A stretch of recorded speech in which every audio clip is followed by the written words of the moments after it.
राजस्थान मधली दृश्य राजस्थानमधील बालोतरा जिल्ह्यातील पचपदरा या ठिकाणी रिफायनरी कम पेट्रोकेमिकल कॉम्प्लेक्स मध्ये आज दुपारी अचानक भीषण आग लागल्याची घटना घडली आहे।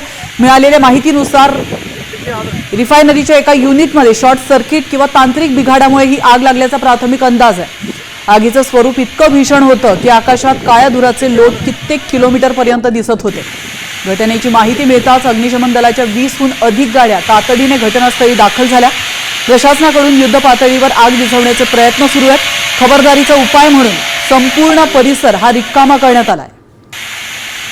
तर HPCL आणि राजस्थान सरकारचा हा महत्त्वाचा संयुक्त प्रकल्प आहे आणि सुमारे 79,450 कोटी रुपये खर्च करून तो उभारण्यात आला होता। मात्र आता त्या ठिकाणी भीषण आग लागलेली आहे, त्यामुळे मोठ्या प्रमाणात नुकसान झालंय।